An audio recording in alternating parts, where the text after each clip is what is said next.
Item ಯಾವುದೇ ಇರಲಿ try ಮಾಡಿ ಆಚಿ ಚಿಕನ್ ಮಸಾಲಾ. ಚಾಮರಾಜನಗರ ಜಿಲ್ಲೆಯ ಬಂಡೀಪುರದ ಮೂರ್ಕೆರೆ ಸಫಾರಿ ವಲಯದಲ್ಲಿ ತಾಯಿ ಹುಲಿಯೊಂದು ತನ್ನ 2 ಮುದ್ದಾದ ಮರಿಗಳ ಜೊತೆ ರಾಜ ಗಾಂಭೀರ್ಯದಿಂದ ಹೆಜ್ಜೆ ಹಾಕಿದೆ. ಕಾಡಿನ ಹಾದಿಯಲ್ಲಿ ಮರಿಗಳೊಟ್ಟಿಗೆ ಬಿಂದಾಸಾಗಿ ಸಾಗಿದ ಈ ಹುಲಿರಾಯನ ಕುಟುಂಬ ಬಳಿಕ ಕೆರೆಯ ಬಳಿ ಬಂದು ನೀರು ಕುಡಿಯುತ್ತಾ ಕಾಲ ಕಳೆದಿದೆ. ತಾಯಿ ಹುಲಿ ನೀರು ಕುಡಿಯುವ ದೃಶ್ಯವನ್ನ ಕಂಡ ಪ್ರವಾಸಿಗರು ಮೈಮರೆತಿದ್ದಾರೆ.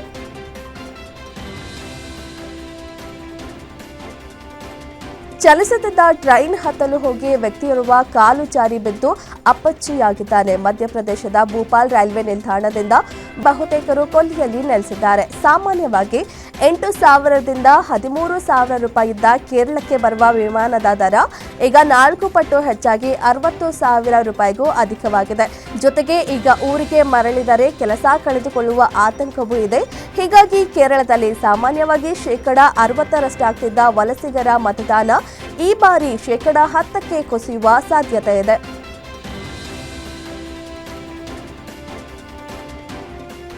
ನಟ ದಳಪತಿ ವಿಜಯ್ ರಾಜಕೀಯಕ್ಕೆ ಎಂಟ್ರಿ ಕೊಟ್ಟಿದ್ದು ತಮಿಳುನಾಡು ರಾಜ್ಯಾದ್ಯಂತ ಭರ್ಜರಿ ಚುನಾವಣಾ ಪ್ರಚಾರ ಮಾಡುತ್ತಿದ್ದಾರೆ. ಅವರ ಟಿವಿಕೆ ಪಕ್ಷಕ್ಕೆ ಅವರೇ ಸ್ಟಾರ್ ಪ್ರಚಾರಕ ಆಗಿದ್ದು ರಾಜ್ಯದೆಲ್ಲೆಡೆ ರೋಡ್ ಶೋ ಮಾಡುತ್ತಿದ್ದಾರೆ. ಇದೀಗ ಪುದುಚೇರಿಯ ರೋಡ್ ಶೋ ವೇಳೆ ವಿಜಯ್ ತೆರೆದ ವಾಹನದಲ್ಲಿ ಹೋಗ್ತಿದ್ದಾಗ ಅದರ ಹತ್ತಿರ ಬಂದ ವೃದ್ಧನೋರ್ವನನ್ನ ಭದ್ರತೆಯವರು ತಳ್ಳಿದ್ದಾನೆ. ಇದರಿಂದ ಸಿಟ್ಟಾದ ವಿಜಯ್ ಕೂಡಲೇ ಭದ್ರತೆಯವರನ್ನ ಬೈದು ಪಕ್ಕಕ್ಕೆ ಸೇರಿರುವಂತೆ ಹೇಳಿದ್ದಾರೆ.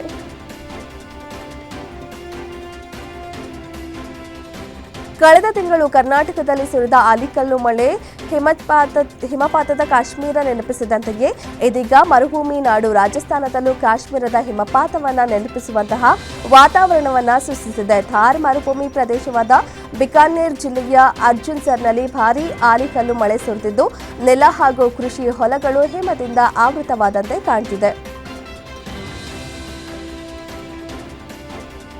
ಮಧ್ಯಪ್ರಾಚ್ಯ ಸಂಘರ್ಷದ ಕಾರಣ ಇಂಧನ ತತ್ವಾರದಿಂದ ತತ್ತರಿಸುತ್ತಿರುವ ಪಾಕಿಸ್ತಾನದಲ್ಲಿ ಕರ್ನಾಟಕದ ಶಕ್ತಿ ಯೋಜನೆಯ ಮಾದರಿಯಲ್ಲೇ ಸಾರ್ವಜನಿಕರಿಗೆ ಉಚಿತ ಸಾರಿಗೆ ವ್ಯವಸ್ಥೆಯನ್ನ ಜಾರಿಗೊಳಿಸಲಾಗಿದೆ. ಈ ನಡುವೆ ವೆಚ್ಚ ಕಡಿತದ ಭಾಗವಾಗಿ ಸಚಿವ ಸಂಪುಟದ ಎಲ್ಲಾ ಸದಸ್ಯರಿಗೆ 6 ತಿಂಗಳ ಕಾಲ ಸಂಬಳವನ್ನ ಸರ್ಕಾರ ರದ್ದುಪಡಿಸಿದೆ. ರಾಜಧಾನಿ ಇಸ್ಲಾಮಾಬಾದ್ ಮತ್ತು ಪಂಜಾಬ್ ಪ್ರಾಂತ್ಯದಲ್ಲಿನ ಶನಿವಾರದಿಂದ ಮುಂದಿನ 30 ದಿನಗಳವರೆಗೆ ಜನರಿಗೆ ಎಲ್ಲಾ ಸಾರ್ವಜನಿಕರಿಗೆ ಸಾರಿಗೆಯನ್ನ ಉಚಿತವಾಗಿ ಒದಗಿಸಲಾಗಿದೆ. ತೈಲ ಹೊತ್ತು ಗುಜರಾತ್ಗೆ ಬರಬೇಕಿದ್ದ ಇರಾನ್ನ ಹಡಗೊಂದು ಮಾರ್ಗ ಬದಲಿಸಿ ಚೀನಾಗೆ ಹೋದ ಘಟನೆ ಪಾವತಿಯಲಾದ ಸಮಸ್ಯೆ ಕಾರಣ ಎಂಬ ವರದಿಗಳನ್ನು ಕೇಂದ್ರ ಸರ್ಕಾರ ಅಲ್ಲಗಳೆದಿದೆ. ಜೊತೆಗೆ ಇರಾನ್ನಿಂದ ಇಂಧನ ತರಿಸಿಕೊಳ್ಳುವ ಬಗ್ಗೆ ಇದೇ ಮೊದಲ ಬಾರಿ ಸ್ಪಷ್ಟಪಡಿಸಿದೆ. ಈ ಕುರಿತು ಪ್ರತಿಕ್ರಿಯೆ ನೀಡಿರುವ ಪೆಟ್ರೋಲಿಯಂ ಮತ್ತು ನೈಸರ್ಗಿಕ ಅನಿಲ ಸಚಿವಾಲಯವು ಭಾರತವು 40ಕ್ಕೂ ಅಧಿಕ ದೇಶಗಳಿಂದ ತೈಲ ತರಿಸಿಕೊಳ್ಳುತ್ತಿದೆ. ಇರಾನ್ನಿಂದಲೂ ಇಂಧನ ತರಿಸಿಕೊಳ್ಳುತ್ತೇವೆ. ಪಾವತಿ ಸಮಸ್ಯೆಯ ಬಗ್ಗೆ ಹರಡಲಾಗುತ್ತಿರುವ ಮಾಹಿತಿ ವದಂತಿ ಅಷ್ಟೇ ಎಂದಿದೆ. ಇರಾನ್ಗೆ ಅಮೆರಿಕ ಅಧ್ಯಕ್ಷ ಡೊನಾಲ್ಡ್ ಟ್ರಂಪ್ ಮತ್ತೊಂದು ಡೆಡ್ಲೈನ್ ನೀಡಿದ್ದಾರೆ. ಈ ಬಗ್ಗೆ ಟ್ವಿಟರ್ ಸೋಷಿಯಲ್ ಮೀಡಿಯಾದಲ್ಲಿ ಪೋಸ್ಟ್ ಮಾಡಿದ ಅವರು, ನಾನು ನೀಡಿದ ಸಮಯ ಮೀರ್ತಿದೆ. ನಾನು ಇರಾನ್ಗೆ ಹಾರ್ಮೋಸ್ ಜಲಸಂಧಿಯನ್ನು ತೆರೆಯಲು 10 ದಿನಗಳನ್ನು ನೀಡಿದ್ದನ್ನು ಮತ್ತೊಮ್ಮೆ ನೆನಪಿಸುತ್ತಿದ್ದೇನೆ. ಗಡುವು ಮುಗಿಯುತ್ತಿದೆ. ಇರಾನ್ ಮೇಲೆ ಭೀಕರ ದಾಳಿ ನಡೆಸಲು ಕೇವಲ 48 ಗಂಟೆಗಳು ಮಾತ್ರ ಉಳಿದಿವೆ. ಅಷ್ಟರೊಳಗೆ ಒಪ್ಪಂದ ಮಾಡಿಕೊಳ್ಳದಿದ್ದರೆ ನರಕ ತೋರಿಸುತ್ತೇವೆ ಎಂದು ಹೊಸ ಎಚ್ಚರಿಕೆ ನೀಡಿದ್ದಾರೆ. ಡೊನಾಲ್ಡ್ ಟ್ರಂಪ್ ಬೆದರಿಕೆಗಳಿಗೆ ಇರಾನ್ ತಲೆಕೆಡಿಸಿಕೊಳ್ತಿಲ್ಲ. ನಾವೇನು ಕಮ್ಮಿ ಇಲ್ಲ ಅಂತ ಏಟಿಗೆ ಎದುರೇಟು ಕೊಡ್ತಲೇ ಬರ್ತಿದೆ. ಅಮೆರಿಕದ ಮತ್ತೊಬ್ಬ ಬಾಲಿಸ್ಟಿಕ್ ಯುದ್ಧ ವಿಮಾನವನ್ನ ಇರಾನ್ ಹೊಡೆದು ಉರುಳಿಸಿದೆ. F-15 ಬಳಿಕ F-35 ಯುದ್ಧ ವಿಮಾನವನ್ನ ಧ್ವಂಸ ಮಾಡಿದೆ.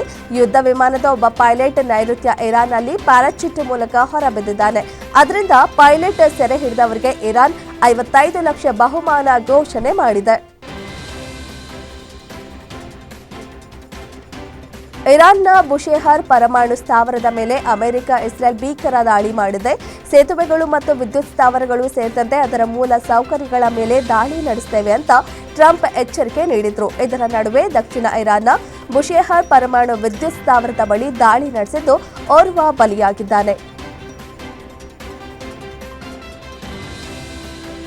ಮಧ್ಯಪ್ರಾಚ್ಯದಲ್ಲಿ ಯುದ್ಧ ಶುರುವಾಗಿ 37 ದಿನಗಳು ಕಳೆದಿದೆ.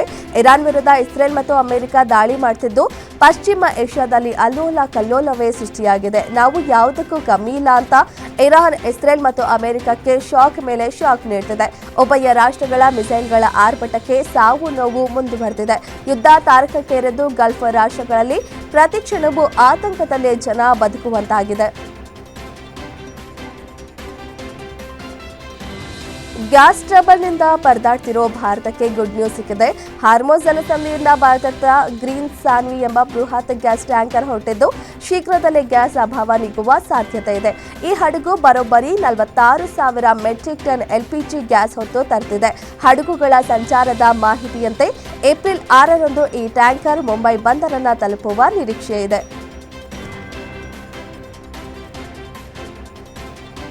ಬೆಂಗಳೂರು ನಗರದ ಎಂ ಚಿನ್ನಸ್ವಾಮಿ ಕ್ರೀಡಾಂಗಣದಲ್ಲಿಂದು RCB versus CSK high voltage ಪಂದ್ಯ ನಡೆಯಲಿದೆ.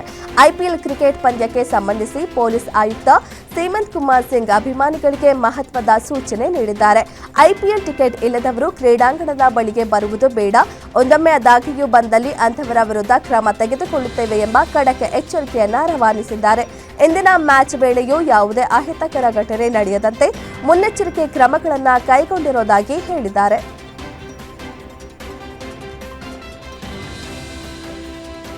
ಗಲ್ಫ್ ರಾಷ್ಟ್ರಗಳಲ್ಲಿನ ಯುದ್ಧದಿಂದ ಜನರು ಸಮಸ್ಯೆ ಅನುಭವಿಸುತ್ತಿದ್ದಾರೆ.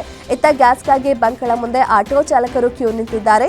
ಈ ಮಧ್ಯೆ ವಿಧಾನಸೌಧದಲ್ಲಿ ಐಪಿಎಲ್ ಟಿಕೆಟ್ಗಾಗಿ ಶಾಸಕರ ಪಿಎಗಳು ಕ್ಯೂ ನಿಂತಿದ್ದಾರೆ. ಇಂದು ಎಂ ಚಿನ್ನಸ್ವಾಮಿ ಕ್ರೀಡಾಂಗಣದಲ್ಲಿ ಆರ್ಸಿಬಿ ಮತ್ತು ಸಿಎಸ್ಕೆ ನಡುವೆ ಪಂದ್ಯ ನಡೆಯಲಿದೆ. ಹೀಗಾಗಿ ವಿಧಾನಸೌಧದ ಸ್ಪೀಕರ್ ಆಪ್ತ ಕಾರ್ಯದರ್ಶಿ ಮಹೇಶ್ ಕರ್ಜಗಿ ಕೊಠಡಿಯಲ್ಲಿ ಪ್ರತಿಯೊಬ್ಬ ಶಾಸಕರಿಗೆ ತಲಾ 3 ಐಪಿಎಲ್ ಟಿಕೆಟ್ ವಿತರಣೆ ಮಾಡಲಾಗಿದೆ. ಸರತಿ ಸಾಲಿನಲ್ಲಿ ನಿಂತು ಶಾಸಕರ ಪಿಎಗಳು ಟಿಕೆಟ್ ಪಡೆದುಕೊಂಡಿದ್ದಾರೆ.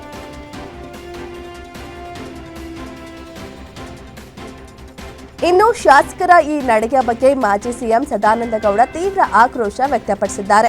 11 ಜನ ಬಲಿಯಾದಾಗ ಕ್ರಿಕೆಟ್ ಬಗ್ಗೆ ಚರ್ಚೆ ಆಗಿದ್ರೆ ಅದಕ್ಕೆ ಗೌರವ ಇತ್ತು. ಆದರೆ ಶಾಸಕರಾದವರು ಐಪಿಎಲ್ ಟಿಕೆಟ್ಗಾಗಿ ಹೀಗೆ ಭಿಕ್ಷೆ ಬೇಡ್ತಿರುವುದು ನಾಚಿಕೆಗೇಡಿನ ಸಂಗತಿ. ಕ್ಷೇತ್ರದ ಅಭಿವೃದ್ಧಿಗೆ ಭಿಕ್ಷೆ ಬೇಡಿ, ಆದರೆ ಮನರಂಜನೆಗೆ ಅಲ್ಲ ಎಂದು ಕಿಡಿಕಾರಿದ್ದಾರೆ.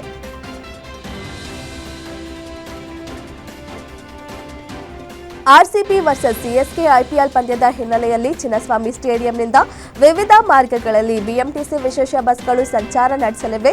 ಅಭಿಮಾನಿಗಳ ಅನುಕೂಲಕ್ಕಾಗಿ 8 ಮಾರ್ಗಗಳಲ್ಲಿ ಬಸ್ಗಳು ಓಡಾಟ ನಡೆಸಲಿದ್ದು, ಮೆಟ್ರೋ ಸಮಯ ವಿಸ್ತರಣೆಯ ಜೊತೆಗೆ ಈ ಬಸ್ ಸೇವೆಗಳು ಜನಸಂದಣಿ ನಿಯಂತ್ರಣಕ್ಕೆ ಸಹಕಾರಿಯಾಗಿವೆ. ಜೊತೆಗೆ ಕ್ರೀಡಾಂಗಣದ ಸುರಕ್ಷತೆಗಾಗಿ ಕೆಲವು ವಸ್ತುಗಳನ್ನು ತರುವುದನ್ನು ನಿಷೇಧಿಸಲಾಗಿದೆ ಎಂದು ಬೆಂಗಳೂರು ಪೊಲೀಸರು ತಿಳಿಸಿದ್ದಾರೆ.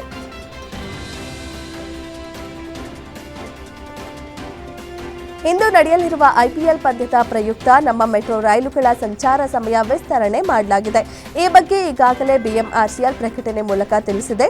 ಅಭಿಮಾನಿಗಳಿಗೆ ಸುಲಭ ಸುರಕ್ಷಿತ ಪ್ರಯಾಣಕ್ಕೆ ಅನುಕೂಲವಾಗುವಂತೆ ಎಲ್ಲಾ ಟರ್ಮಿನಲ್ ನಿಲ್ದಾಣಗಳಿಂದ ಕೊನೆಯ ಮೆಟ್ರೋ ಸೇವೆಯನ್ನು ರಾತ್ರಿ 11 ಗಂಟೆಯಿಂದ ಮುಂದಿನ ದಿನದ ಮುಂಜಾನೆ 2 ಗಂಟೆವರೆಗೆ ವಿಸ್ತರಿಸಲಾಗಿದೆ.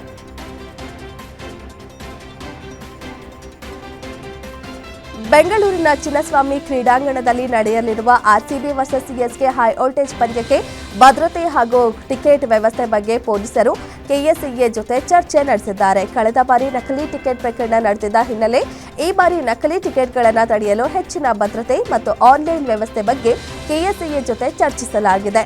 ಪಂದ್ಯಕ್ಕೆ ಹೆಚ್ಚು ಭದ್ರತೆಯನ್ನ ವಹಿಸಲಾಗಿದೆ. ಪ್ರದೇಶದ ತಿರುಪತಿ ಜಿಲ್ಲೆಯಲ್ಲಿರುವ ತಿರುಮಲ ತಿರುಪತಿ ವೆಂಕಟೇಶ್ವರ ದೇವಸ್ಥಾನಕ್ಕೆ ಭೇಟಿ ನೀಡಿ ಪೂಜೆ ಸಲ್ಲಿಸಿದ್ದಾರೆ. ಜೊತೆಗೆ ಇಂಡಿಯನ್ ಪ್ರೀಮಿಯರ್ ಲೀಗ್ನಲ್ಲಿನ ಹೆಸರುವಾಸಿಯಾದ 2 ಆಟಗಾರರು ಸಾಂಪ್ರದಾಯಿಕ ಭಾರತೀಯ ಉಡುಪಿನಲ್ಲಿ ಕಾಣಿಸಿಕೊಂಡಿದ್ದಾರೆ.